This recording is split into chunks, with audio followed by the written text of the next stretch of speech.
ఈ ఆవాసం ఎంతోమంది పేద పిల్లలను చేరదీసి వారికి విద్యాబుద్ధులను, సంస్కారాన్ని, సంస్కృతిని, మన ధర్మాన్ని నేర్పిస్తూ ఈరోజు వేలాది మంది విద్యార్థులని ఈ యొక్క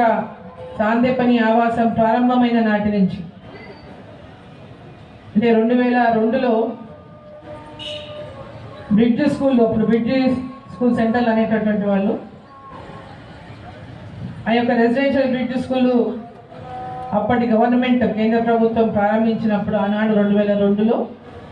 ఉమ్మడి జిల్లాలో 9 కేంద్రాలను సేవాభారతి తరఫున ఈ యొక్క సెంటర్లను నడిపి బాల కార్మికుల నిర్మూలన అంటే చిన్నపిల్లలు ఎవరు చిన్న వయసులో స్కూలుకు పోకుండా పనులకు పంపరాదని, ప్రతి ఒక్కరికి చదువుకునేటటువంటి హక్కును ఇస్తూ చేపట్టినటువంటి ఆ కార్యక్రమాన్ని ముందుకు తీసుకెళ్తూ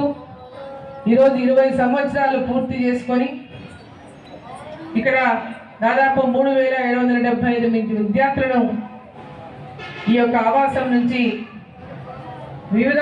హోదాల్లో గొప్ప స్థానాల్లో ఉన్నటువంటి అనేక మంది ఈ ఆవాసం నుంచి చదువుకొని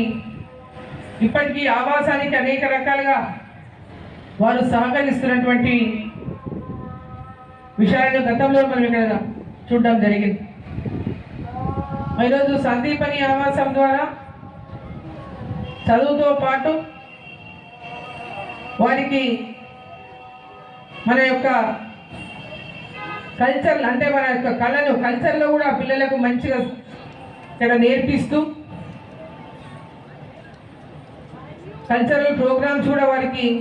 ఈ యొక్క వార్షికోత్సవం సందర్భంగా మన సాంప్రదాయాలను, మన చరిత్రను, మన ధర్మాన్ని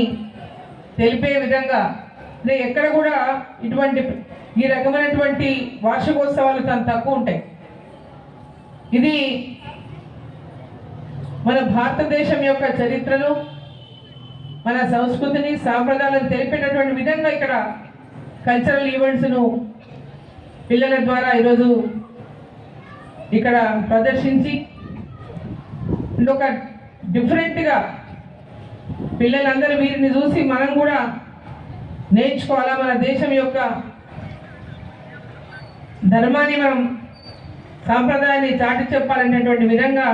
సాందీపని ఆవాసంలో ఈ కార్యక్రమాలు ద్వారా విద్యార్థులకు నేర్పిస్తున్నా కూడా ఈ సందర్భంగా నేను అభినందిస్తా ఉన్నాను ఇక్కడ ఉన్నటువంటి టీచర్స్ అందరినీ. మరి సాందీపని ఆవాసం ఈరోజు చుట్టుపక్కల ఉన్నటువంటి గ్రామాల్లో ఉన్నటువంటి వాళ్ళకు కూడా విద్యని, సంస్కారాన్ని నేర్పిస్తుండడానికి కూడా కొంత శ్రమ పడతా ఉన్నారు. మరి ఆవాసాన్ని పూర్తి స్థాయిలో ఇంకా అభివృద్ధి చేయాల్సినటువంటి అవసరం ఉన్నది. ఇక్కడ విద్యార్థులు 84 మంది విద్యార్థులు ఇక్కడ ఈ ఆవాసంలో ఉంటున్నారు. శిశు మందిరాల్లో చదువుకుంటూ ఇక్కడ నివాసం ఉంటూ వారికి అందరికీ కూడా ఎలాంటి అంటే అందరి నుంచి మనలా అందరి యొక్క సమాజంలో ఎవరైతే ఇటువంటి కార్యక్రమాలకు సహకారం అందిస్తున్నారో అనేక మంది సహకారంతో ఈ ఆవాసాన్ని నడుపుతూ ఎంతోమంది పేద విద్యార్థులకు ఇక్కడ విద్యని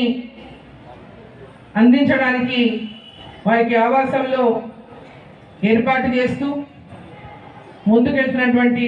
ఈ ఆవాసం ఇంకా ఎంతోమంది విద్యార్థులకు, ఇంకా ఎంతోమంది పేద పిల్లలకు ఈ ఆవాసం నిలయంగా భవిష్యత్తు తరాలకు కూడా ఉండాలని,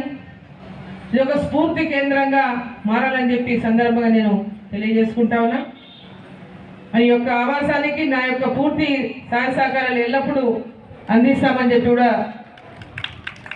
తెలియజేసుకుంటూ, మొన్న కాంపౌండ్ వాళ్ళ గురించి అడిగినారు, తప్పకుండా దానికి సహకారం అందిస్తామని చెప్పినాము. ఇంకా ఏ రకమైనటువంటి సహకారం అవసరమైన తప్పకుండా అందిస్తానని చెప్పి ఈ సందర్భంగా తెలియజేసుకుంటూ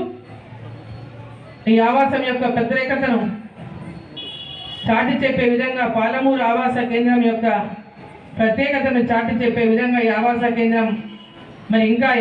ముందు ఎంతో మందికి ఈ ఆవాసం మరి స్ఫూర్తిగా నిలవాలని చెప్పి సందర్భంగా కోరుకుంటూ నిన్న పెద్దలందరికీ కూడా దీనికి సహకరిస్తున్నటువంటి పెద్దలకు